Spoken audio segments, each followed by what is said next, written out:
las pantallas ubicuas con las que nos orientamos en la actualidad son una herencia. Este paradigma, esta manera de orientarnos en puntos fijos de visión lleva dominando el mundo desde hace prácticamente 600 años.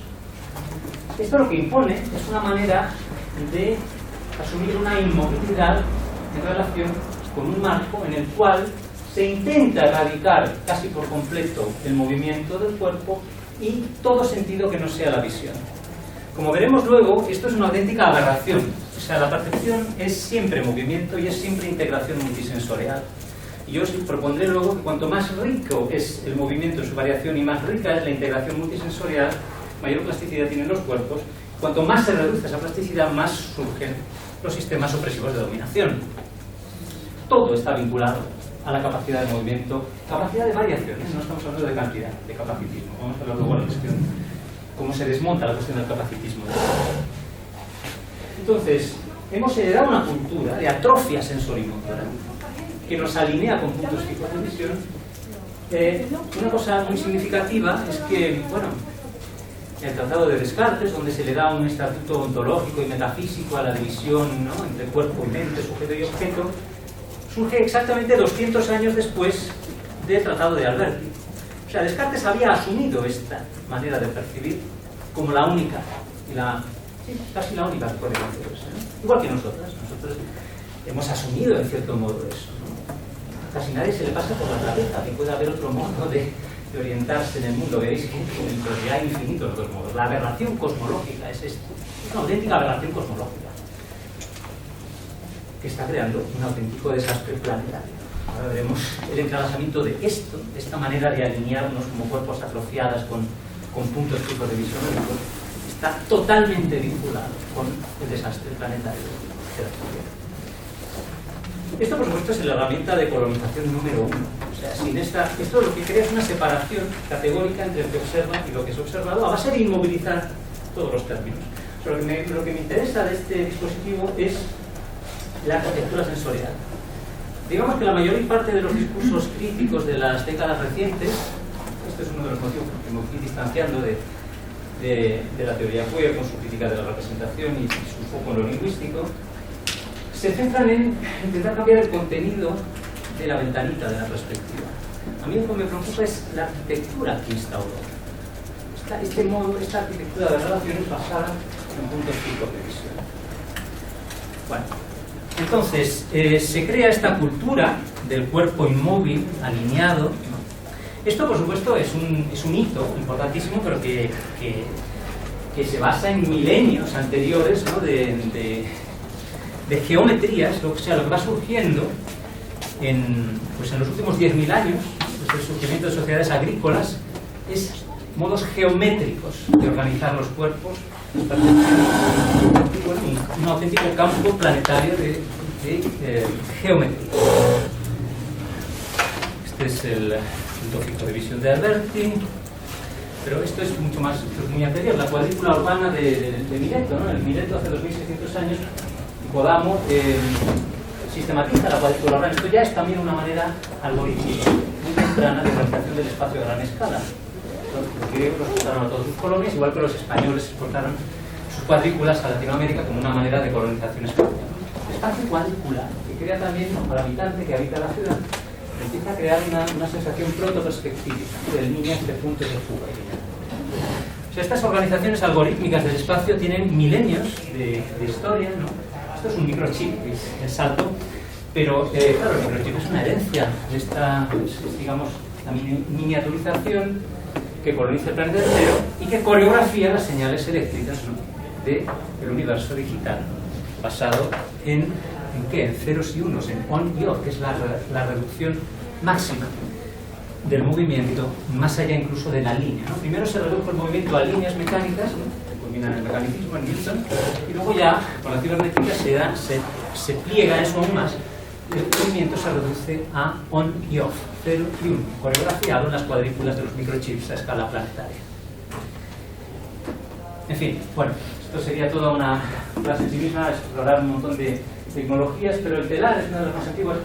Telar es una tecnología algorítmica también, que crea la cuadrícula de los tejidos. Una de las tecnologías más antiguas de separación, ¿no?, del medio. Pero es que el telar de Jacquard, que es una máquina moderna que usaba tarjetas para cambiar la configuración de los patrones del telar, fue también un catalizador de la computación, ¿no? Entonces, en la antigüedad el telar fue un catalizador de la primera cultura algorítmica estática, y el telar de Jacquard, en el siglo XIX, cataliza el salto a la computación que se producirá en el siglo XX. Son movimientos algorítmicos. Os invitaría a pensarlo todo en términos de los movimientos que hay. Tras cada estructura, en realidad, siempre hay movimiento. Esto es parte de lo que yo llamo mi propuesta de una filosofía radical del movimiento. Solo hay movimiento. Se trata de ver qué tipos de movimiento hay detrás de todo eso que se nos ha enseñado o que hemos aprendido a ver como estructuras fijas, ¿no? Bueno, hay multitud de arquitecturas que fueron, esta es la arquitectura del teatro griego, que capturó al coro dionisíaco en este especie casi de protopanóptico, ¿no?, de una arquitectura totalizante, circular, pero también lineal dualista. Este es el panóptico de Bentham, que tanto teorizó Foucault, un paradigma de la sociedad disciplinar biopolítica, de un modo de organización de los cuerpos que nos somete a un control visual permanente, 360 grados, pero que veis que tiene antecedentes incluso en la arquitectura del teatro griego. Los modelos copernicanos del mundo, el teatro moderno, se va miniaturizando, ¿veis?, hacia la televisión, y ahora estamos en este momento, ¿no?, donde toda esa multitud de puntos fijos de visión están conectados ahora a redes de computación planetaria, donde cada movimiento que está en el rango de captura de un sensor es sometido a todo tipo de análisis algorítmicos automatizados en Internet. Internet, que lejos de ser una nube etérea, es una industria pesada e insostenible, como veremos a continuación. Esto, por ejemplo, son los cables submarinos que conectan servidores a través de todo el planeta, ¿no? Cada vez, si yo os mandara ahora un correo electrónico, pues esto estaría cruzando en microsegundos esos cables submarinos, almacenándose en centros de datos como este, en Estados Unidos y quién sabe dónde, por el camino, y luego en microsegundos llegaría a vuestro dispositivo, y mientras tanto pues ha dejado todo tipo de huellas, no solo digitales, sino de carbono. Porque estos centros de datos, en los que se almacenan nuestros datos etéreos de la nube digital, consumen más del 4% de la electricidad del planeta. Entonces, bueno, todo eso que llaman la nube es una tecnología pesada. El delirio que os propongo pensar es que cuanto más atrofiadas estamos, como cuerpos alineados, inmóviles, con estas cuadrículas infinitas, más insostenible y pesante es la maquinaria planetaria que se tiene que alimentar para mantenernos atrofiadas y controladas. O sea, cuanto más se atrofia el movimiento, más controlable es, porque reduces tu espectro de movimiento a lo que la interfaz requiere para leer, ¿no? Pero todo eso tiene detrás esa maquinaria planetaria absolutamente delirante y absolutamente insostenible. Y claro, el delirio es máximo cuando se lee de esta manera. O sea, es una máquina de atrofia corporal que crea un planeta atrofiado al borde del colapso. Todos somos parte de la nube digital, ¿no? Todo aquello que se alinea y que deviene legible. Luego veremos el reto de desalinearse.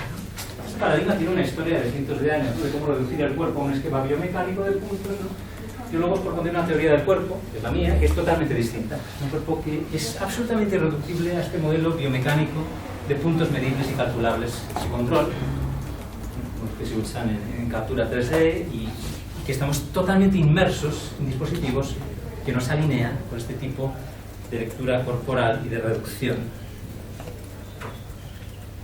Bien, entonces el cuerpo empobrecido crea un planeta empobrecido.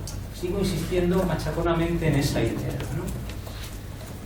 No sé si ha quedado claro. Me gustaría ver si esa primera idea básica, pues, más o menos,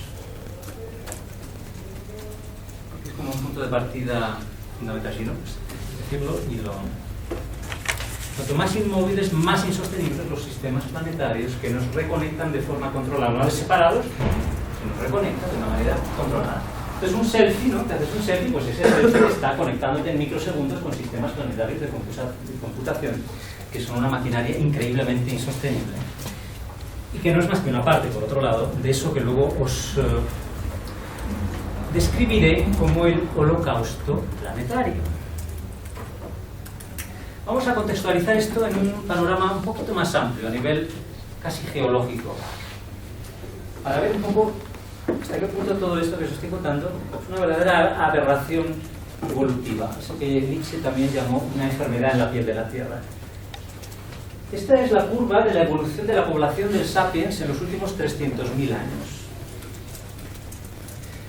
La gente, incluso pues, gente como Haraway, que critica también este tema de la población y tal, suelen hablar solo de lo que ocurre en los últimos 200 años. Yo os propongo abrir para ver realmente de qué va todo esto. 300.000 años donde la casi totalidad del tiempo la población se estima que fue inferior a 1 millón. 290.000 años de un sapiens que pulula por el planeta, pero se mantiene por debajo de 1 millón de personas. ¿Qué ocurre aquí? Pues al acabar la última glaciación explotan las sociedades agrícolas y ahí empieza a producirse una explosión demográfica totalmente delirante. Primero vamos a focalizarnos ahora, esto es haciendo zoom en los últimos 10.000 años. Veis que durante 9.500 años aproximadamente se produce un primer crecimiento ya enorme, pero desde nuestra perspectiva todavía muy lineal, de 1 millón a más o menos 170 millones en el Renacimiento. Luego tenemos una inflexión aún mayor hacia la exponencialidad del Renacimiento hace un siglo, siglo y medio, subimos a 1.000 millones. Y ahora estamos en 8.000 millones, pero camino de 10.000 o 12.000 o quizá más. Pero fijaros en qué tasa de crecimiento. En 100 años. O sea, en 10.000 años se multiplica por 10.000 la población humana. ¿Qué os dice esto? Lo dejo así, luego ya lo iremos.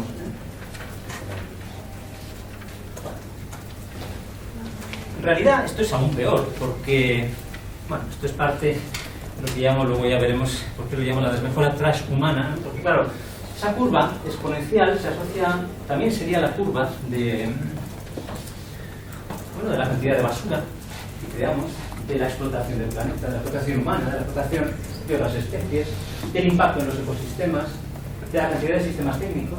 Y sería, digamos que, bueno, en el transhumanismo, que es la filosofía, la ideología que promueven, entre otros, pues varias de las grandes corporaciones de Silicon Valley, como Google, por ejemplo, ¿no? La idea de que vamos camino de una singularidad tecnológica, inteligencia artificial sin precedentes, para la cual algunos han puesto la fecha de 2045 y algunos son gente, me hablo de gente muy poderosa, como Ray Kurzweil, ingeniero jefe de Google, ¿no?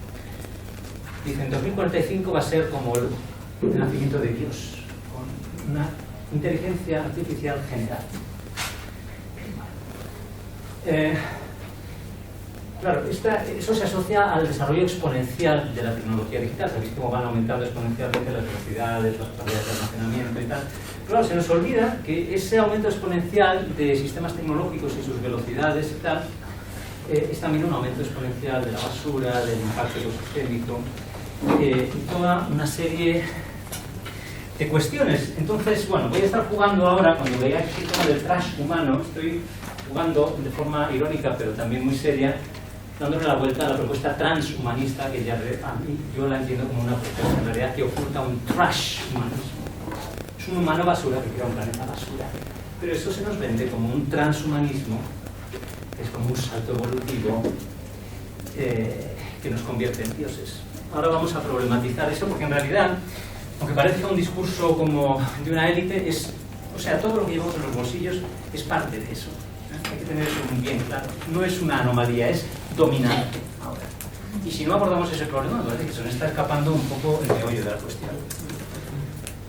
Y todo tiene que ver con el cuerpo, como estáis viendo. Entonces, bueno, se ha ido creando, ¿no?, ese cuerpo atrofiado asociado a un planeta basura que en vez de esa mejora que proponen los transhumanistas, yo creo que eso es parte de un proceso radical, de una desmejora trash humana, no solo de los cuerpos, sino del planeta entero, ¿no? Desmejora transhumana, por ejemplo, el coltán, ¿no? La tierra del coltán en África, el coltán es el metal que llevamos en casi todos los dispositivos digitales. Somos cómplices directos de la guerra del coltán, cada vez que tenemos un dispositivo digital en el bolsillo, ¿no? Los buques, ¿no? O sea, esto es la nube digital también. Todos los dispositivos que viajan en estos barcos gigantes que están por el océano contaminando todos los días. ¿Qué creéis que es la nube digital? Pues eso también, ¿no? Los centros de datos, como hemos visto antes, ¿no? Los cables submarinos, en fin. Y bueno, luego veremos también esta cuestión aún más aberrante, a mi juicio, central al tema del holocausto planetario, porque esa curva de multiplicación por 10.000 en 10.000 años hay que multiplicarla aún más, ya que el consumo individual también se ha multiplicado por 10 en los últimos 100-200 años. Esto explica que de hecho haya aproximadamente 100.000 millones de animales en campos de concentración, que llaman granjas, ahora mismo. Efectivamente, hemos pasado de 0 animales a 100.000 millones de animales en campos de concentración en 10.000 años. Esta sería la curva. De 0 a 100.000 millones en 10.000 años. Esto es parte, pero no es lo único, de eso que llamo el holocausto planetario. Quiero anticiparos que soy perfectamente consciente de las implicaciones de la palabra holocausto y que fue precisamente un filósofo judío, Isaac Bashevis Singer, quien empezó a hablar del eterno Treblinka, lo llamaba. El Treblinka era un campo de concentración, ¿no? Él decía que con los animales todo el mundo es un nazi y que los animales viven en un eterno Treblinka, ¿no? Luego otro autor incluso usó ese título, ese nombre para un título, el eterno Treblinka. Pues sí, tenemos a 100.000 millones de criaturas con la misma capacidad de sensibilidad que nosotros en campos de concentración. Entonces, bueno, esto que os decía de la singularidad tecnológica que proponen los transhumanistas, que insisto, no es es un tema muy dominante. Me refiero que está en el sustrato de las mayores corporaciones tecnológicas del mundo que dominan nuestras vidas. El discurso en sí no está conocido, es una faceta dura, pero todo lo que se nos da para orientar nuestras vidas está basada en una ideología transhumanista que contempla en el horizonte esa singularidad tecnológica. A ver, yo propongo que eso es el vértice de una pirámide cuya base ignorada es un cuerpo empobrecido y un planeta empobrecido. Esa es la base, además, sin la cual no podrá nunca existir esa cúspide de la pirámide. Entonces, por eso propongo que realmente esa falsa cúspide de la singularidad tecnológica, ¿no? Con esa élite de nazis que quieren mejorarse, esa fiesta nazi de la eugenesia, ¿no? De la élite que quiere tener implantes y que quiere ser inmortal, el tema de la inmortalidad, luego vemos, ¿no? Por ejemplo, el tema de la muerte en toda esta cuestión, ¿no? Y la negación de la muerte como está asociada a esa búsqueda de una inmortalidad que implica crear una máquina de muerte planetaria sin precedentes. Cuando una élite quiere devenir inmortal, surge una máquina de muerte planetaria sin precedentes, solo comparable a las grandes extinciones de masa del pasado, pero que eran por eventos cósmicos. Entonces, sugiero que esa singularidad tecnológica en realidad oculta una singularidad de extinción. Y su base es siempre ese cuerpo empobrecido asociado a un planeta empobrecido, ¿no? Bueno, entonces estos 10.000 años, ¿no? Se asociarían un poco a lo que yo vengo llamando el algoriceno. En vez del antropoceno, yo hablo del algoriceno. Antropoceno, ¿sabéis que es como se llama ahora? Está aceptado como término para denominar la era geológica actual. No sé si estáis familiarizados con esto. Antropoceno. O sea, hasta hace poco se llamaba holoceno a la era geológica actual, pero desde hace un tiempo se ha aceptado el término antropoceno, pues porque, bueno, la evolución actual del planeta a nivel incluso geológico, puro y duro, está radicalmente influenciada por la actividad humana, ¿no? Bueno, hay todo un debate, que os invito a descubrir por ahí, con una multitud de neologismos por plantear alternativas para cómo llamar esto, ¿no? Hay quien habla de capitaloceno, más bien de antropoceno, ¿no? Sería el capitalismo más que el ser humano que crea esa transformación. También Don Haraway con su chuluceno. Hay todo tipo de, posiblemente con neologismos, que es el algoriceno, que es una manera de pensarlo desde el movimiento, o sea, de cómo han surgido esos campos que os decía geométricos de orientación que han permitido que el movimiento se reduzca a segmentos codificables, o sea, algoritmos. Un algoritmo son segmentos codificables del movimiento. Desde hace milenios se ha orientado a los cuerpos en campos geométricos a raíz del surgimiento de la agricultura como anomalía planetaria. Y se ha ido creando ese campo de reducción algorítmica que tiene dos fases, ¿no? Y aquí lo veis, en la curva se ve claramente. O sea, esta fase inicial, más lineal, y después la fase exponencial, la que surge un movimiento tiempo lineal y luego, o sea, el movimiento no es por sí lineal. Se crea el movimiento lineal, se inventa el movimiento lineal y el tiempo lineal en esta fase del algoritmo, con el surgimiento de sociedades agrícolas. Y luego se ha inventado, y estamos ahora en pleno auge, del tiempo y el movimiento exponencial. Vale. Entonces, por eso divido el algoritmo en dos grandes estratos, más que fases, el macroceno y el hiperceno, que es la fase exponencial. Luego veréis estos términos importantes porque luego vamos a hablar también de macrosexo e hipersexo como dos formaciones muy reduccionistas que se han hecho dominantes a la hora de articular nuestras nociones de la sexualidad y de series de macro e hiper. Lo estático y lineal y lo dinámico, pero igualmente problemático por su carácter reductivo, acelerado y exponencial. Bueno. Esto es muy importante por toda una serie de cuestiones, ¿no? Aquí vamos a ir analizando un poco más finamente. No sé si os han hablado ya de la biopolítica, de Michel Foucault, ¿no? Bueno, vamos a ver. En fin, bueno, hay un escrito que os recomiendo y que creo que lo tengo puesto en ese link, que creo que os ha mandado Óscar un link con, ¿sí? Pues creo que está ahí puesto en las referencias un breve textito de Gilles Deleuze, el filósofo, con su postscriptum sobre las sociedades del control, si no se lo podéis buscar, postscriptum sobre las sociedades del control, donde hace un resumen de la propuesta de Foucault, más le añade otra, ¿no? Foucault distinguía entre sociedades soberanas y disciplinares. Las soberanas, que pues, son desde la antigüedad hasta el siglo XVII, estarían basadas más bien en una administración de la muerte, podríamos llamar una necropolítica. Pero con la sociedad industrial se articula lo que se llama la biopolítica, asociada a una sociedad disciplinar que no se limita a administrar la muerte, sino que quiere optimizar el rendimiento de los cuerpos en función, pues en este caso, de la máquina industrial, ¿no? Entonces se disciplinan los cuerpos de formas muy complejas para optimizar su rendimiento. Entonces pasamos de una necropolítica que administra, bueno, no es que pasa porque sigue existiendo, ¿no? Pero se le añade a la necropolítica una biopolítica que intenta optimizar el rendimiento de la vida en función, pues, de los alineamientos rígidos que requirió en su día la máquina industrial, y que por supuesto es ahí donde se articula el modelo más rígido de familia nuclear. Pero, y hasta aquí es donde suelen quedarse los análisis, incluso en la teoría queer. Y ahora os voy a proponer ir un poco más allá. Desde la cibernética surge otro paradigma, al que a algunas le intentamos ir poniendo nombre. Ontopoder. Este es un término que propone Ryan Massey. Claro, una manera también de visualizar todo este proceso es como un vórtice, ¿no?, exponencial, donde todas las dinámicas se entrelazan unas con otras. Por eso yo hablo de, o sea, el hecho de que en 2045 se plantea esta singularidad tecnológica, esa gran falacia, a mi juicio, ¿no?,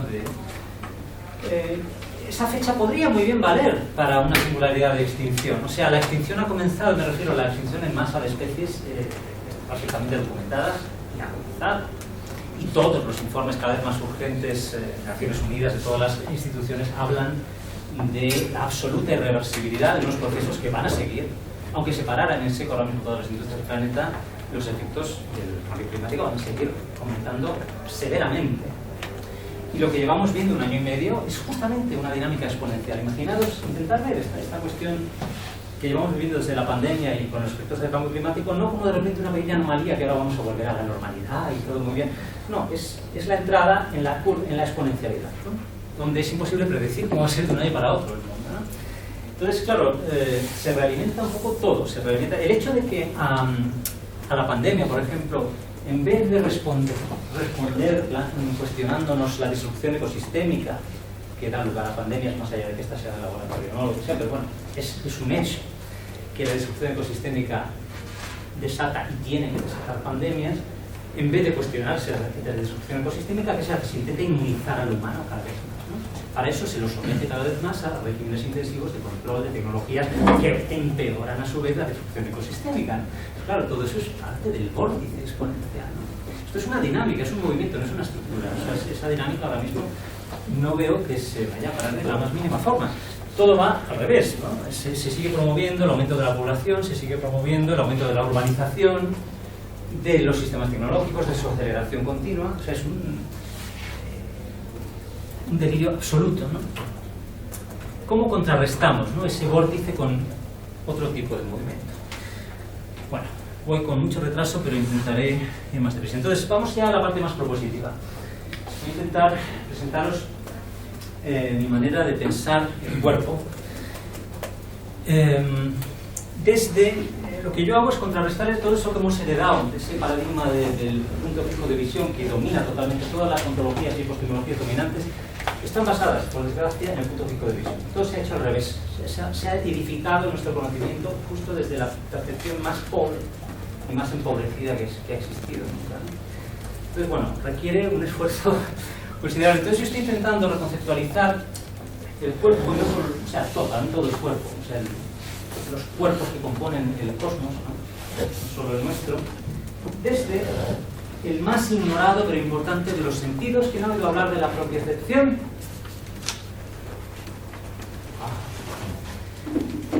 Bueno, la propiocepción es, como decía, el más ignorado pero el más importante de los sentidos. El cuerpo tiene un sentido, un cuerpo como el nuestro, todos los mamíferos, pero también los insectos.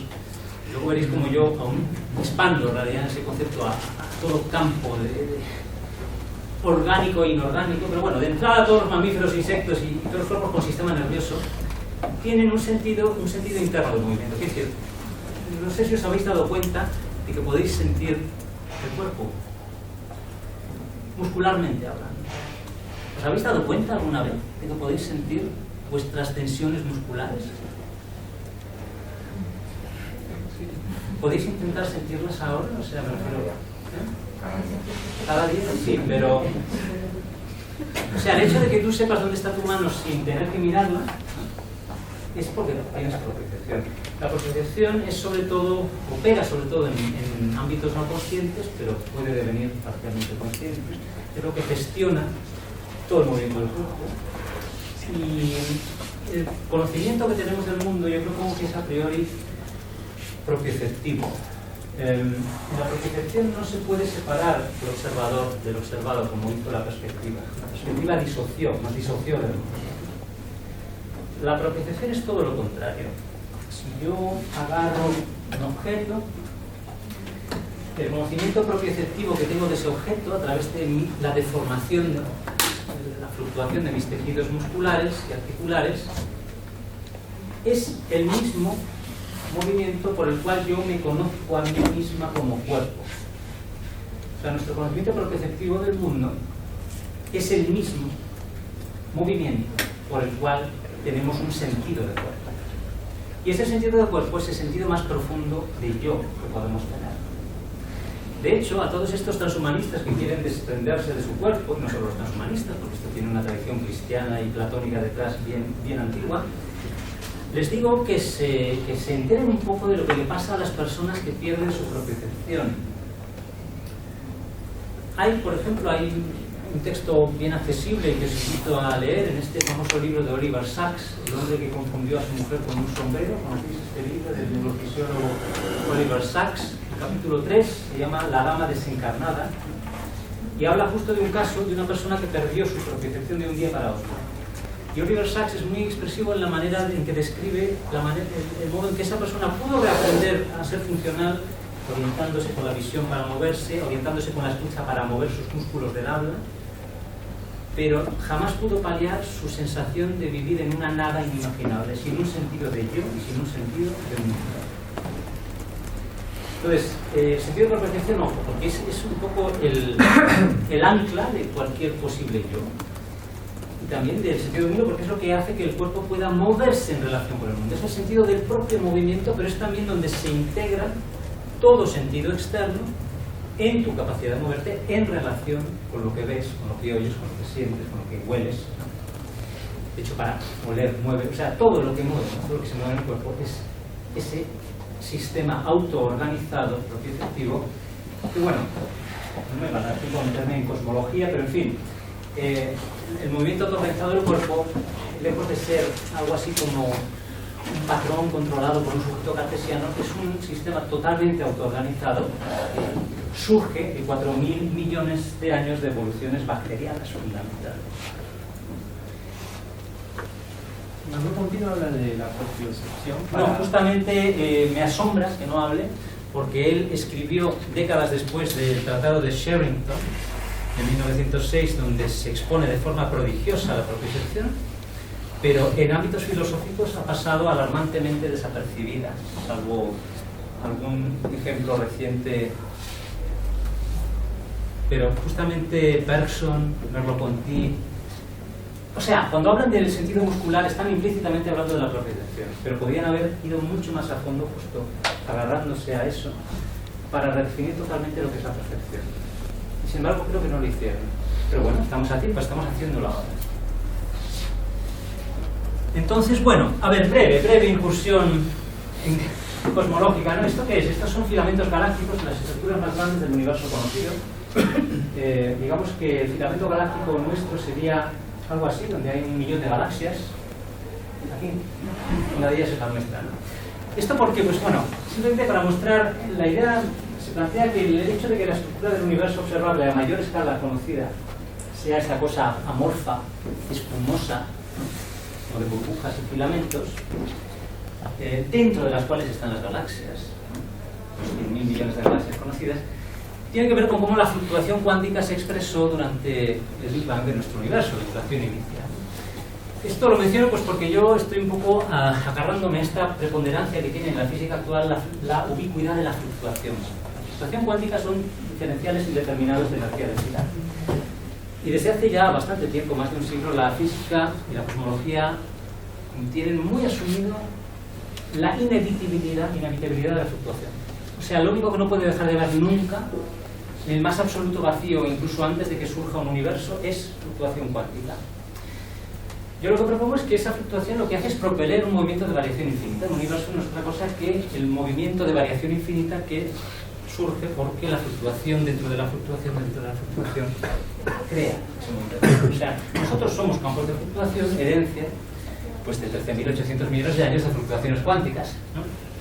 Entonces, siempre digo que la aspiración más alta de cualquier universo posible sería crear la mayor riqueza posible de expresiones de la fluctuación, ¿no? En vez de bloquearla. Lo que pasa es que en el proceso surgen burbujas que se cierran, como la que estamos creando en la Tierra en los últimos 10.000 años, que insisto, no es nada en términos cosmológicos, ¿no? Cuando surge una burbuja de estas que bloquea la fluctuación, creo que su único sentido es superarlas hacia nuevas variaciones, ¿no? Este es bueno, pequeño paréntesis cosmológico, porque en realidad de ese movimiento, ¿no?, de fluctuación, esto podría ser una red neuronal, son diferenciales, ¿no?, de las burbujas son la energía que se expande, el filamento es la condensación. Pues eso en realidad casi todo lo podemos entender así, ¿no? Un cuerpo también, como el que somos nosotras. Entonces, bueno, somos un poco herencia, pues no solo de 4.000 millones de años de orgías bacterianas, sino también de orgías de materia desde, por lo menos desde los inicios de este universo particular, ¿no? Ahí en medio, en uno de esos puntitos, estaría nuestra galaxia, nuestro medio cósmico particular. Y bueno, en esto sí que no me va a dar tiempo a entrar, pero creo que urge en general. Creo que muchos de estos delirios transhumanistas y en general humanistas que tenemos muy metidas en todo, ¿no?, en esa atrofia que quiere colonizar el mundo, tienen que ver con una concepción cosmológicamente muy errónea, heredada del humanismo, del Renacimiento, de la Antigüedad, como de un universo muy al alcance de la mano, ¿no?, y bueno, sujeto a nuestro control. Y entonces esa idea de querer paralizar el mundo para autopreservarse, de venir inmortal y controlarlo todo. Cuando uno bucea mínimamente en cosmología actual, te das cuenta de la ridiculez terrible de esa concepción y de cuán equivocada es, ¿no? Y bueno, realmente el dinamismo y las escalas que nos ofrece la física actual para entender el universo del que formamos parte hacen ridícula cualquier pretensión de control. Y de lo que se trata en realidad es de entender que la complejidad que tenemos dentro del cuerpo es igual de autoorganizada y de compleja y de rica como el universo entero. Quiero decir, literalmente, la proporción entre lo que es un cuerpo y el universo observable es similar a la de las partículas más pequeñas y el cuerpo. Y entre medias, ¿qué hay? Vacío. En nuestros átomos hay vacío tan grande, tan inmenso como el que hay en un sistema planetario. Un sistema estelar como el nuestro son inmensos vacíos que en realidad son fluctuación cuántica. Pues dentro del cuerpo tenemos esa misma profundidad, hacia abajo, tan grande como hacia arriba. Esto por decir, la falacia esta de que somos un ente controlado por una especie de alma cartesiana o algo así, eso hay que cargárselo totalmente. El cuerpo es autoorganizado en su capacidad de movimiento, ¿no?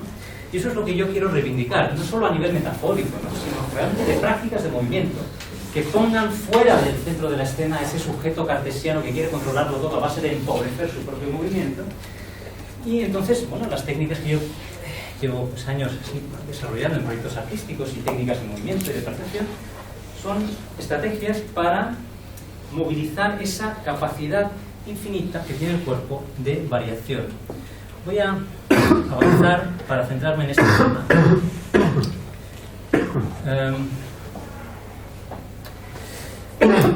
O sea, intentar pensar, bueno, voy a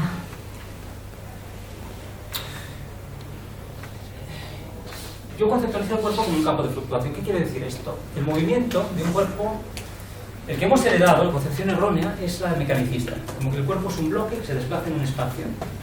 Esto es lo que viene de la perspectiva y luego ya de Newton y Descartes, ¿no? Esa es la gran aberración que hay que desmontar. El movimiento de un cuerpo es, para empezar, dentro de su propio campo de fluctuación, que es su propiocepción. Un cuerpo humano tiene 360 articulaciones. Intentar pensar ahora la combinatoria de vuestras 360 articulaciones. Un alfabeto de 360 letras, ¿cuánta combinación tendría? Y no son letras, esto es una cosa continua, es mucho mayor, la combinatoria es mucho mayor el número de átomos en el universo conocido. De lo cual exploramos una parte ínfima, pues porque estamos tan alineadas con patrones súper rígidos de movimiento. El movimiento del cuerpo es dentro de su campo de fluctuación. Lo sentimos a través de zonas de tensión y de torsión que están constantemente fluctuando. Entonces el cuerpo sostiene siempre múltiples modos de fluctuación. El cuerpo siempre está fluctuando, eso para empezar. Por más quietas que queráis estar, siempre está fluctuando. Os invito a que los sintáis ahora. Por más rígidamente quietas que queráis estar, todo está, digamos ya a nivel molecular, pero vamos, incluso a un nivel más o menos perceptible, todo en el cuerpo está siempre fluctuando. Y el cuerpo está siempre sosteniendo múltiples estados de fluctuación simultáneos. Por eso el cuerpo es un verdadero campo cuántico de indeterminación. No es una metáfora, es que lo es. Y esa indeterminación ontológica del cuerpo es la que propongo para salir de la falacia esta milenaria de que somos un bloque mecánico que se desplaza en un espacio cartesiano, con una trayectoria predecible.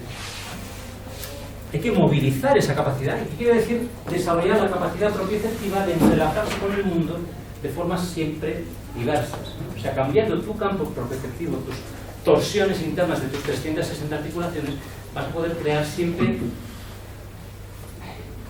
metacuerpos, como digo yo, nuevos en tu composición con el mundo.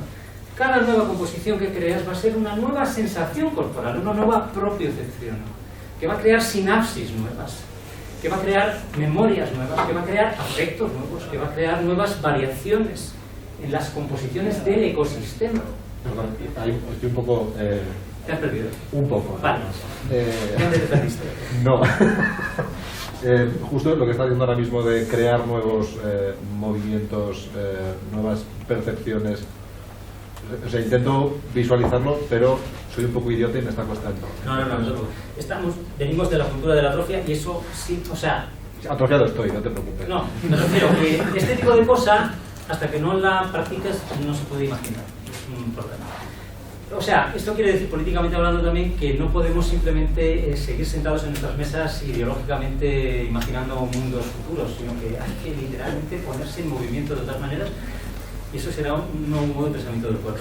A ver, no sé, mira, si quieres, explora ahora mismo con tu silla, por ejemplo, un modo de distinto al habitual de sentir tu espalda o lo que sea, cualquier parte de tu cuerpo, en la relación con la silla.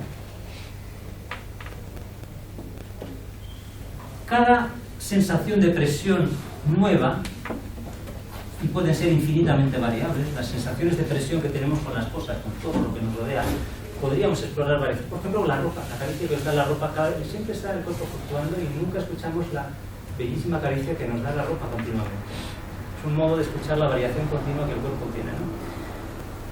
Si quieres dejar que se despliegue esa capacidad de variación, como de que siempre va a haber nuevas torsiones posibles, que descubren una nueva tensión muscular, una nueva sensación táctil, una nueva integración de la visión y la escucha con esa sensación táctil. Entonces, cada una de esas maneras de acoplarte con las cosas es un nuevo modo de sentirte a ti mismo como cuerpo. O sea, sientes el mundo y a una misma, a ti misma, en el mismo lo perceptivo. Y hay infinitas posibilidades para eso, en todo contexto, o sea, en cada situación. Y esto lo hemos ignorado porque hemos aprendido esa cultura lineal, mecanicista. Hay siempre otra manera de moverse, otra manera, otra torsión posible. Dentro, que quiere decir en relación. O sea, el dentro del cuerpo siempre es en relación con el mundo. No puedes disociar el cuerpo del mundo. Pero se nos ha olvidado explorar esa riqueza de movimiento interno. Entonces digo pues, que el viaje más allá del infinito, como este de 2001 de Kubrick, ¿no?, está en realidad dentro del cuerpo. Ahí es donde está. Por eso os decía que dentro del cuerpo tenemos tanta complejidad como hasta el límite del universo observable, literalmente. Entonces, desarrollar poco a poco, o sea, ¿qué propongo yo en mis técnicas? Y ya voy saltando más hacia el... No son técnicas con las cuales se trata de aprender un nuevo patrón de alineamiento, sino de siempre una mínima variación a partir de todo lo que ya conocías. Esto es un concepto también... La filosofía antigua en realidad se planteó ya casi todo esto, pero luego, por culpa, por así decir, de la inflexión platónico-aristotélica, se nos ha olvidado la mayor parte. Pero Lucrece tenía un bellísimo concepto, epicúreo, que era el clinamen, que es la idea de que todo átomo está siempre desviándose infinitesimalmente de su trayectoria. En realidad esto se puede repensar desde la idea de la fluctuación cuántica. Es exactamente lo mismo en realidad. Todo está siempre en variación. La cuestión es cómo cultivar esa variación. Si cultivamos la variación, cultivamos nuestra plasticidad, o sea, la capacidad de recomponernos en relación con el mundo.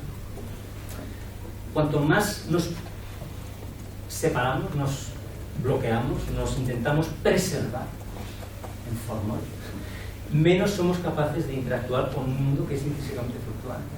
Entonces surge el problema. Y ahora estamos justo en el momento evolutivo crucial en el cual eso está realmente creando ya una situación de crisis planetaria que no solo nos amenaza al humano como especie, sino a todas las formas de vida del planeta. Entonces es una responsabilidad cosmológica por la vida la que tenemos. Si me diera más tiempo a profundizar en esta ignorancia cosmológica que hay que corregir, pues claro, las fluctuaciones increíbles del planeta que han hecho que ahora tengamos este tipo de atmósfera, este tipo de ecosistemas, este tipo de clima y tal y cual, que eso cambia continuamente, no hay que darlas por hecho. Quiero decirte, estamos haciendo muy mal uso de esta pequeña burbuja de relativa calma climática en la que ha emergido este tipo de cultura dominante, ¿no?, desde la última glaciación. En la Tierra todo fluctúa, pero estamos induciendo un proceso de extinción. En los últimos 500 millones de años ha habido 5 grandes extinciones en masa. En general, por la interacción de la Tierra con el medio cósmico. No olvidemos que la Tierra está interactuando con un medio cósmico. Asteroides, erupciones de miles de años debido a la interacción gravitatoria con el medio cósmico. Este tipo de cosas. Esta sería la primera que crea una especie del planeta. Sería el dudoso honor de una especie que se pretende superar. Y eso, yo creo que lo que más debería hacernos reflexionar en tiempos de pandemia es que somos la pandemia. ¿Cómo libramos al planeta de la pandemia que somos? Esa es. Y no otra. Y entonces, la respuesta que yo os propongo es que no hay modo de deshacer ese desastre sin recobrar ese cuerpo atrofiado. O sea, tenemos todas en nuestros tejidos, por poco que te puedes mover. Yo trabajo todos los años con personas neurodiversas, con personas tetrapléjicas. O sea, no se trata de cantidad, es la variación mínima que todo cuerpo tiene, su capacidad de moverse, que quiere decir de pensar. Cómo te mueves es como piensas. Del movimiento del cuerpo surgen las sinapsis neuronales. Un cuerpo que se mueve solo en términos cartesianos, lineales, y tal, pues claro, es un cuerpo que solo sabe pensar en líneas lógicas de pensamiento. Y eso es un desastre, es la manera más reduccionista de pensar que hay. Un cuerpo que sabe fluctuar con su entorno desarrolla también sinapsis y modos de pensamiento menos lineales, menos rígidos, menos cerrados. Hay una identidad estricta entre cómo nos movemos y cómo pensamos. Y eso se nos ha olvidado también, ¿no? En esa tradición que nos ha dicho que más inmovilidad es una civilización superior. A mí eso me parece verdaderamente, pues lo que también Nietzsche, es que él avanzó muchísimas de estas cosas, dijo que era una transvaloración original. Se ha puesto al mundo del revés, literalmente, se ha transvalorado todo, poniendo el valor en la inmovilidad. Esto es Parménides, desde el que empezó la gran aberración, ¿no? del ser inmóvil. Es todo lo contrario, o sea, no hay, atrofia sensorimotora es atrofia cognitiva, afectiva y todo. Pero mi propuesta es que en lo más hondo de nuestros tejidos, o sea, si este problema ha surgido en 10.000 años, que es un nada a nivel evolutivo, en cambio tenemos en nuestros tejidos una herencia de 4.000 millones de años de orgías bacterianas, que es donde surge un cuerpo como el nuestro, ¿no? Esto es lo que Lynn Margulis propone en la teoría de la simbiogénesis, de la endosimbiosis serial y del sexo bacteriano. El sexo bacteriano, las bacterias tienen sexo para mutar, no para reproducirse. Las bacterias se clonan. Y el sexo bacteriano, como lo describe Lynn Margulis, ha sido durante 4.000 millones de años la red planetaria de mutación continua, con lo cual las bacterias han estado intercambiando genes continuamente. Por eso las bacterias tienen esa plasticidad radical. Las bacterias son la cúspide de la evolución, porque son las grandes doctoras de la plasticidad en el planeta. Son las que han terraformado la Tierra, las que han creado la atmósfera respirable. O sea, esa capacidad de las bacterias de estar continuamente intercambiando genes a través del sexo bacteriano. Por eso, os propongo ahora, como un primer paso en la reconceptualización total de lo que es el sexo, esta cuestión del sexo bacteriano como una cosa mucho más apropiada que la del victoriano atrofiado del siglo XIX, que es desde donde se nos ha dado la concepción del sexo, ¿no? Hemos heredado la concepción del sexo del victoriano atrofiado. Yo os propongo, no, vayamos a las bacterias, que son la matriz evolutiva de diversificación. Entonces, el sexo bacteriano como mutación. El sexo, en realidad, en las bacterias siempre ha sido única y exclusivamente mutación, pero es que en nosotros también. O sea, esta idea de la reproducción, os insisto que es una quimera que tiene que ver con la idea de fijar al ente porque te sitúas fuera de él a través de la perspectiva. O sea, es un modo de percibir las cosas situándote fuera de ellas, acotándolas y pretendiendo que pueden reproducirse. En realidad nada puede reproducirse, todo va a ser siempre un proceso de variación, incluso en el contexto del sexo que hemos llamado reproductivo. Siempre va a ser una mutación, porque hay que reivindicar esa mutación, potenciarla. Entonces, la mutación nuestra no solo es genética, la mutamos cada vez, como os decía ahora, cada vez que te compones con el mundo propioceptivamente de una forma nueva, que te hace sentir tu cuerpo, tus tensiones internas, tu integración multisensorial de una forma nueva, que crea sinapsis nuevas, que crea una nueva potencialidad de cómo puedes moverte en el mundo, que crea un cambio en el ecosistema, que crea un afecto y una memoria nueva, eso es una mutación transmodal. Tenemos infinitas formas y esa mutación puede ser mucho más potente que la genética. De hecho, bueno, la ciencia epigenética habla justamente de cómo los genes se expresan de forma diversa en función de tu relación con el entorno, o sea, de cómo te mueves y percibes. Entonces, por eso la biomecanista Katie Bowman habla de mover tu ADN a través de cambiar tu movimiento. Si cambias tus modos de moverte, vas a cambiar tus expresiones epigenéticas, vas a cambiar tu metabolismo, vas a cambiar tus hormonas, todos los procesos bioquímicos del cuerpo van a mutar. Esa es la potencia que tenemos y eso está en la capacidad de estar variando de la forma más sutil, continua, la manera en que nos entrelazamos con el mundo. Pues estos son talleres de movimiento que doy por todas partes, ¿no? Pues eso, ¿no? O sea, cómo te entrelazas con las cosas sintiéndote a ti misma y a las cosas de formas siempre nuevas, siempre una pequeña variación. Esta es para mí la base de todo. Yo trabajo mucho con tecnologías digitales y todo lo que quieras, pero para mí la base de todo es las técnicas de movimiento, de percepción. de desarrollar la capacidad de mínima variación sostenible. Entonces el sexo es solo mutación, no puede ser reproducción en realidad. Esto es una pequeña orgía bacteriana, ¿veis? Que están intercambiando genes. Toda la evolución, la matriz evolutiva es una gran orgía bacteriana. Y esto lo dice Lynn Margulis. Lynn Margulis habla de estos términos. No solo es una metáfora, ¿no?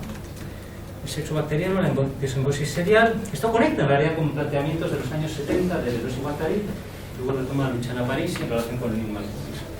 Pero bueno, no me da mucho tiempo a profundizar ahí hoy, pero estos son algunos retazos de genealogías post-queer, o sea, de planteamientos que no han proliferado, que se alejan un poco de lo que ha sido el tronco central de la teoría queer, con la aproximación un poco más lingüística y de la crítica de la representación.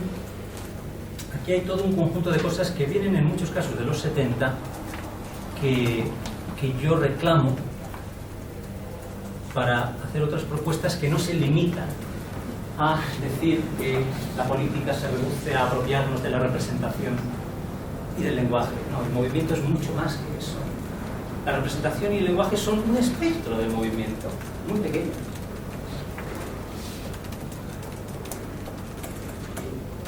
Cada colonia de bacterias es un ensamblaje orgiástico de mutación distinto. Esa es la matriz evolutiva durante 4.000 millones de años. Entonces, un cuerpo como el nuestro surge de esto, ¿no?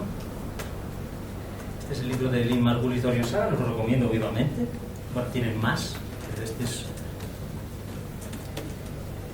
Y este es donde Luciana Parisi elabora filosóficamente algunos de sus conceptos.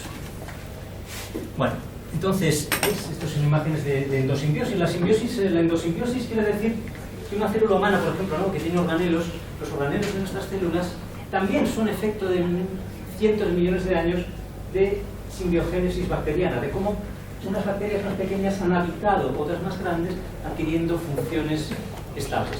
En realidad, el cuerpo que vemos nosotros, o sea, la explosión multicelular surge en los últimos 500 millones de años, que sigue siendo un tiempo relativamente breve respecto a los 4.000 millones de años donde las bacterias han estado creando ensamblajes increíblemente variados que son, a mi juicio, que siguen siendo la matriz evolutiva primordial. Entonces, hay una teoría muy bella, ¿veis? Otra orgía bacteriana. Cada colonia de bacterias es una orgía de mutación. Pues lo mismo podríamos decir, proponer para nosotros, ¿no? Cada ensamblaje, cada metacuerpo que podemos crear sensorialmente puede ser un modo de mutación colectiva, ¿no? Esta teoría muy bonita que habla de cómo el sistema nervioso de los organismos como nosotros emerge en un largo proceso evolutivo a partir de los sistemas de movilidad de las bacterias.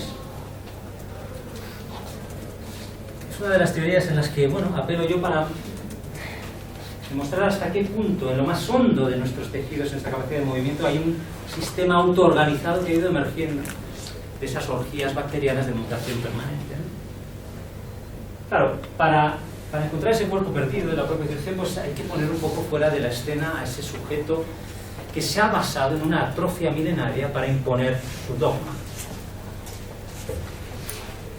Bueno, ¿qué hora es? Bueno, pues voy a intentar ir, esto ya lo he dicho en realidad. Entonces, bueno, por eso digo yo que en el futuro del planeta no es ni mucho menos la inteligencia artificial, sino yo, pues en un plan irónico, pero muy serio, hablo de la IC. La IC es la inteligencia corporal, esa es la verdadera revolución. La inteligencia corporal es esa capacidad autoorganizada que un cuerpo tiene de moverse de formas siempre nuevas en relación con el mundo.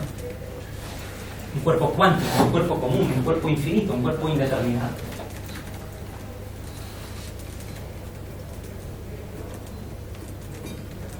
Bueno, esto es parte de frente a las terapias transhumanistas, genéticas y demás. Yo hablo, de nuevo con ironía y seriedad, de terapias ontológicas, ¿no?, para desmontar este cúmulo de falacias que hemos heredado y sobre todo poner en movimiento el cuerpo de formas insólitas. Creo que el desafío evolutivo no es volver atrás, sino desarrollar nuevas maneras, nuevos modos, ¿no? Entonces, vamos ya a las propuestas un poco más así concretas, ¿no? Porque hemos dicho antes, vale, recobrar ese cuerpo, ¿no?, movilizando técnicas de improvisación. Estamos hablando de, todos son La base de todo lo que propongo son técnicas de improvisación frente a una cultura de cuerpos atrofiados que se dedican a consumir productos prefabricados producidos en masa y en serie por algoritmos. Entonces, bueno, luego volveremos a esa cuestión. Luego está el tema de reducir la población y de reducir el consumo individual y el modo de vida en general, cambiar totalmente el modo de vida. Estos dos puntos son los más incómodos, ¿no? O sea, se habla de poner parches, ¿no?, con las energías verdes y tal, pero es que mientras sigamos con este estilo de vida atrofiado, o sea, se nos vende como falsa comodidad una atrofia. Lo que yo propongo no es un sacrificio de abandonar la comodidad, sino recobrar el goce de sentirse como cuerpos en movimiento. Pero que sin eso es imposible dejar de ser dependientes de sistemas de transporte, comunicación, energía, urbanización, etcétera, etcétera, que están llevando al planeta al borde del colapso.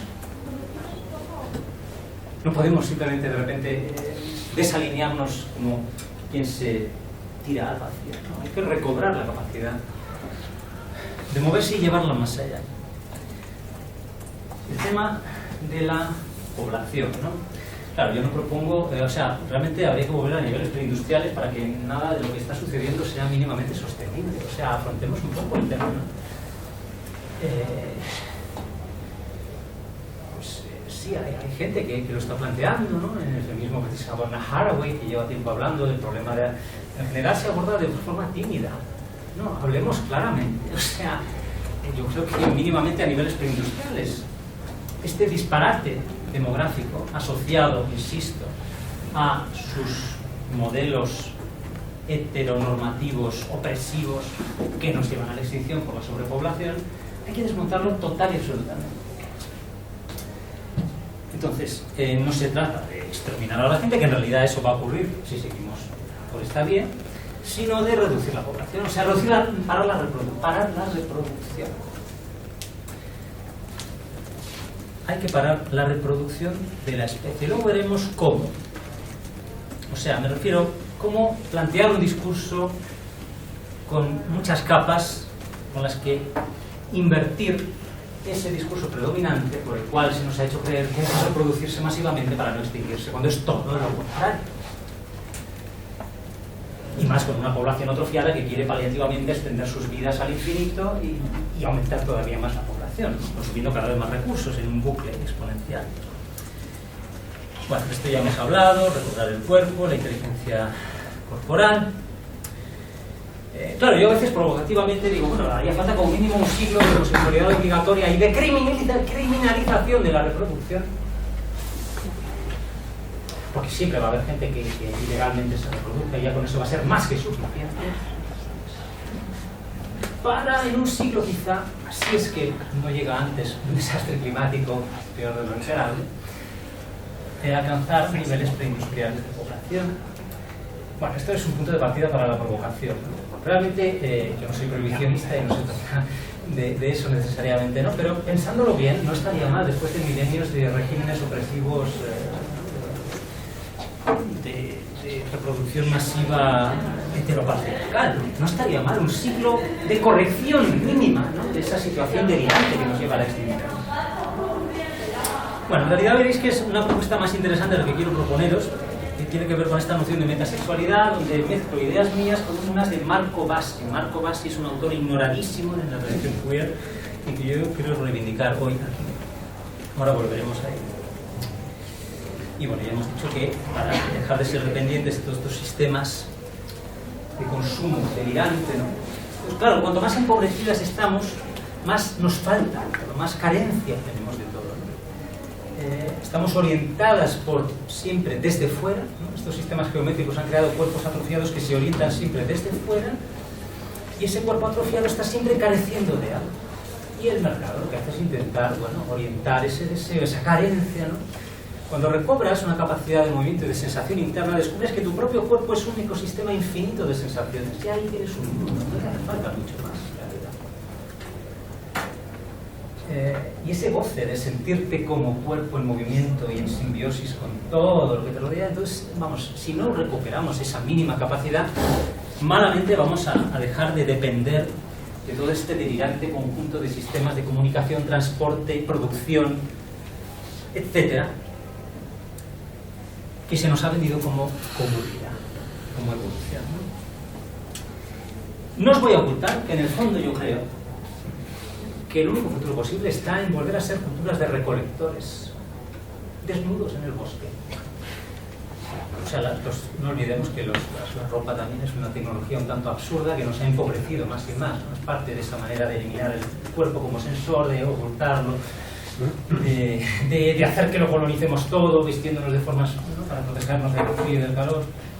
Es una cuadrícula, os he enseñado antes el telar como una tecnología algorítmica fundamental. No, hay que redescubrir el cuerpo como sensor, ¿no?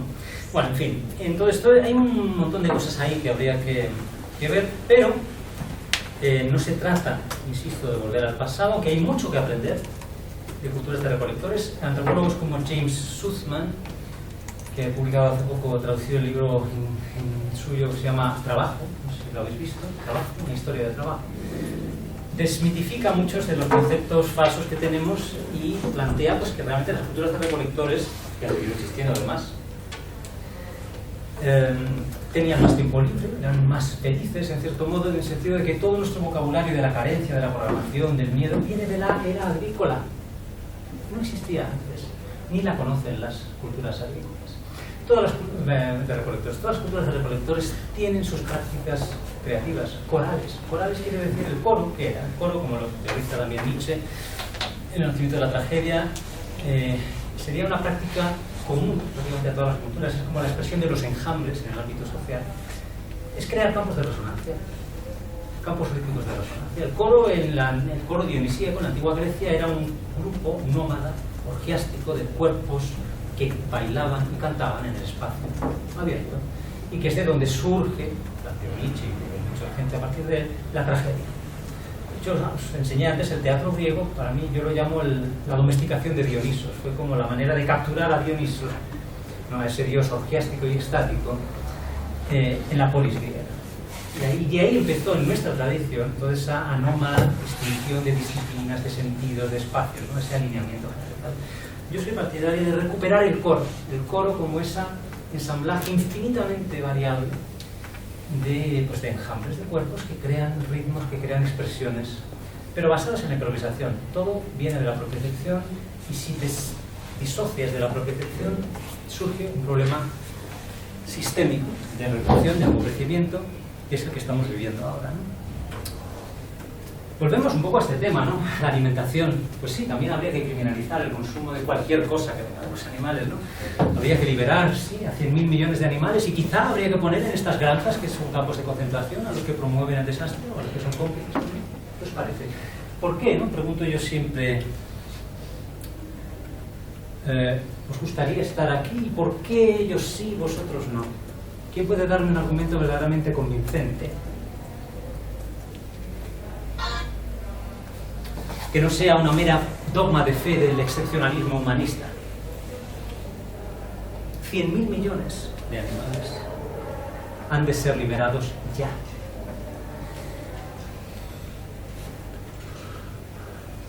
Entonces, bueno, quizá parar ese holocausto planetario, que no son solo los 100.000 millones de animales en granjas, sino todo lo que se ha descrito, ¿no?, en términos de desastre climático, de empobrecimiento, de basura, de atrofia corporal.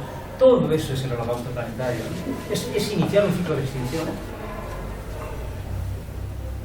Eso es, yo creo, el reto número uno.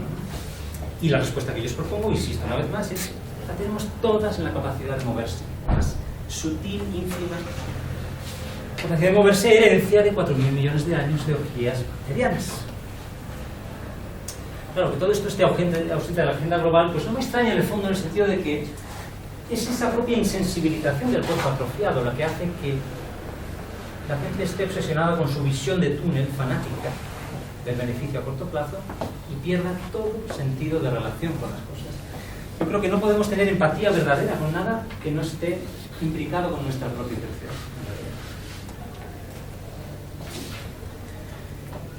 ¿Cómo liberamos al planeta de la pandemia llamada humano? ¿No? Bueno, en realidad se trata de cuestionar la noción de humano. No hay una única humanidad. Yo no creo en la noción de especie, tampoco en la de humano. Habría que cuestionarse, en todo caso, ese humano dominante, ¿no?, de dónde surge. Ya os he mostrado cómo lo veo yo. Y entonces se trata de mutar en la sensibilidad, no solo en las ideas. Las ideas, si siguen siendo de un cuerpo atrofiado, no van a cambiar absolutamente nada. Entonces, ese decálogo, ¿no?, que propongo últimamente para una salud planetaria, ¿no?, descubrir la propiciación, no reproducirse, ser vegana y mucho más, desalinearse de Facebook y mucho más, desplazarse lo menos posible y encontrar la variación ínfima del movimiento, modos simbióticos de habitar, desarrollar infinitas prácticas corales del cuerpo común, del metacuerpo. En fin, el tema de la muerte es muy importante, ¿no? Entonces, este tema, ya os decía antes, la negación de la muerte celular es parte de la mutación también. O sea, las bacterias no tienen muerte programada porque están constantemente mutando, pero cuando surgen ya amalgamas bacterianas tan complejas como nosotros, se hace necesaria la asociación sexo, reproducción y muerte para que mute ese organismo en función de un flujo evolutivo de mutación continua, de una fluctuación continua del planeta. Entonces, claro, cuando de repente surge una especie tan autoconsciente que quiere preservarse a expensas de su entorno, surge, o sea, no puedes separarte de tu entorno, no puedes bloquear la fluctuación, no puedes separarte. Entonces, ahí pues también tenemos a Nietzsche dándonos su respuesta, ¿no?, en este canto de Zaratustra que dice la muerte libre. Por la muerte libre. Quieres y aceptas ni demasiado pronto, ni demasiado tarde, ni impuesta por un accidente, ni retrasada por tu voluntad de no morirte. El tema de la muerte es un tema muy importante, ¿eh? En fin, bueno, y todo esto no tiene solo una implicación, digamos, micropolítica, de experiencia, de... Se puede hacer una... Yo a veces, pues, o sea, se puede llevar esto a todo tipo de ámbito político, o sea, de criticar y cuestionar todo modo de reducción de la experiencia que se nos impone, ¿no? A mí me asombra la arbitrariedad de nuestras líneas rojas, ¿no? O sea, estaríamos aquí, supongo, todas de acuerdo si decimos que los feminicidios son un crimen, ¿no?, y que eso tiene que estar penalizado, o no sé, o algo así. Pero si os digo que tienen que ir a la cárcel los que comen carne, me diréis... Seréis insultadas algunas quizás, ¿no? Por decir que son unos nazis los que comen carne. O los que usan Facebook. ¿Qué más fascista que Facebook? Como modelo de sociedad del control, donde todo se cuantifica, ¿no? O sea, creo que hay que llevar nuestro cuestionamiento de todas estas cosas mucho más lejos, ¿no? Que tenemos una visión en el fondo muy como atada a un modo muy antropocéntrico de estar en el mundo, ¿no? Siempre asumiendo el excepcionalismo humanista en el fondo. Bueno, vamos ya para cerrar un poquito en la sociedad modal, ¿no? Una pregunta nada más. Sí. Simplemente por curiosidad. Lo que estás diciendo es que se debería poner en el mismo plano tanto los feminicidios como el consumo de carne, como el uso de estos, bueno, de Facebook o de este tipo, porque al final hacen... Más que en el mismo plano hay que cuestionarlos a todos y entender cómo todos forman parte del holocausto planetario. Sin duda. Bueno, entonces vamos un poquito a la propuesta de base, que es así, quiero que... ¿Qué hora es? Ya, no sé. Sí, es la orilla. Bueno, pues nada, voy rápidamente y os invito a que he puesto el texto en PDF en el link que os mandó, porque no está traducido y no es fácil de encontrar, pero el manifiesto metasexual de Bassi de los años 70 planteaba una aproximación modal a la sexualidad. O sea, él hacía ya entonces, en los 70, una crítica radical de cómo todos los conceptos heredados para pensar el sexo vienen de esa asociación equivocadísima de sexo con reproducción. Y de ahí todos los modelos dualistas de pensar género, sexo, sexualidad. Parentesco también. Entonces, él planteó esta idea de lo que él llamó en esa época también metasexualidad, como el sexo más allá del sexo, el sexo reconceptualizado totalmente más allá de esa concepción heredada asociada a la reproducción, y planteaba una aproximación modal que eludía por completo cualquier categorización del sexo en función de ninguno de esos conceptos heredados de la tradición que asoció sexo a reproducción, con todos sus dualismos. Entonces, él propone, él comparte su propio diagrama de cómo él ha conceptualizado una serie de modos en función de su propia experiencia, de una experimentación muy efusiva en plena revolución sexual en Nueva York en los 60 y 70, y que ahora sería impensable, ¿no?, de la sociedad del control y de las pandemias y plantea como invitación a que cada una diagrame un poco sus modos de experiencia pensar los modos metasexuales en términos de cualidades de experiencia, ni siquiera de prácticas, por supuesto no de géneros ni nada por el estilo, ¿no? Entonces, bueno, pues lo tenéis en el librito que está en inglés, en el PDF que he puesto en el link, escaneado. Habla de un modo, o sea, en realidad no sé si sea tan tarde, no nos da tiempo a entrar en esto, pero se trata de una aproximación modal que implicaría una infinidad de modos posibles. Ahora bien, estos modos no deben entenderse como nuevos nichos que en un contexto justamente de sociedad del control, pues cada uno podría crearse aplicaciones, ¿no?, donde se categoricen modos, ¿no? Como el modo debe entenderse como un modo de variación siempre. El modo siempre es de variación. Eso. Diagramar tu experiencia en el sentido de destilar cualidades particulares que le dan un sentido, permite profundizar en ellas y en su variación. Entonces, los modos, tal como nos propone Basin, no es una categorización en función de nuevos tipos de nichos, que serían de nuevo un problema en una sociedad big data que todo lo quiere capturar, sino que forman parte justo de una manera intensificada, en términos cualitativos, de que prolifere tu variación. O sea, de ir justo a la contra de esa tendencia a reducirte a nichos, de etiquetas fijas, de categorías medibles o cuantificables. Para mí esto es la fuente como para pensar una sociedad modal. ¿Cómo sería una sociedad modal donde creamos campos de relaciones, metacuerpos, ensamblajes de cuerpos, que son todos modos de mutación? Como os decía antes, ¿no? Cada vez que te acoplas con algo de una forma nueva, estás creando una nueva composición y cada composición es una mutación. ¿Cómo eso podría proliferar en términos de una sociedad modal, de las arquitecturas que nos creamos, de los modos de alimentación, de los modos, todos los modos de relación tienen que ser repensados desde esa inteligencia corporal que te permite desarrollar ese proceso infinito de variación con todo lo que te rodea. Este es el librito que os decía, de los años 70, insisto, principios de los 70, gran ignorado de... Pero bueno, yo también he elaborado el concepto, pero no me da tiempo a...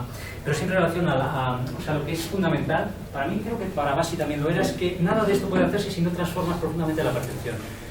El cuerpo empobrecido es el cuerpo del dictador, es el cuerpo del fascista, es el cuerpo... Todo dominador es un cuerpo empobrecido, que ha perdido su goce de variación con el mundo y quiere imponerse a los demás. Toda dominación está vinculada a cuerpos empobrecidos. Recobrar la riqueza multisensorial y de movimiento es para mí una tarea política de primer orden. Bueno, pues nada, vamos, si queréis ya, mientras vamos pasando al debate o lo que queráis, os muestro algunas de las imágenes, de las técnicas estas que llevo también años desarrollando, y muchos de los conceptos que os he compartido pues vienen de la práctica, ¿no? Y luego la realimentan. Estos talleres de movimiento que llamo desalineamientos, donde dejas florecer la percepción en su capacidad de variación. Microsexos es un cuerpo donde se diseminan cámaras por el cuerpo se percibe a sí mismo sin distancia, tiene un cuerpo post-anatómico, se informa la anatomía, depende de la perspectiva del punto fijo de visión externa. Amorfogénesis es un proyecto más de sistemas digitales, de transformar el diseño de interacción digital, introduciendo también un cuerpo más indeterminado, aunque yo no veo ningún futuro para el planeta en lo digital. Llevo 20 años como artista digital, pero os digo, desde 20 años de trabajo como artista digital no hay futuro para el planeta en lo digital. Para la economía actual sí, pero eso es un suicidio. Las estructuras físicas, flexinámicas, que son estructuras, eso es un modo de pensar la arquitectura física como también una extensión propioceptiva mutante. Llevamos milenios aprisionadas en arquitecturas rígidas, eso también hay que cuestionárselo. Todo esto, las misas, todo. No asumáis ningún alineamiento. No hay por qué, en todo caso. Y bueno, y como todos esos elementos se conjugan en los entornos que llamo metatopías. Una metatopía, todo esto no es un planteamiento utópico. ¿Qué es la metatopía? Es la capacidad de infundir indeterminación en cualquier contexto, a través del movimiento. Todo lo que se nos ha dado como fijo, lo podemos poner en movimiento y transformarlo a través de la más sutil variación en cómo nos movemos. Esa es la potencia. Para transformar la percepción no hace falta ponerse un costoso implante transhumanista en un laboratorio. es sencillamente reconfigurar tu integración multisensorial creando una sutil variación de tu movilidad. Y bueno, pues esto es lo que llamo el ontohacking, el hackeo ontológico, ¿no? Hackear pues todo lo que se nos ha dado como un mente, no. Hay un movimiento detrás que puedes... El ente se convierte en un campo de fluctuación, ¿no? En variación. Y ya está. Bueno, pues ¿qué hora es? Pues si queréis, podemos abrir un turno de preguntas, debate, dudas. ¿Qué hora es? ¿Las 6 ya? Sí, Menos cuarto. Bueno, menos 4. 5 minutos. 20 minutos quedan para... Sí. Vale.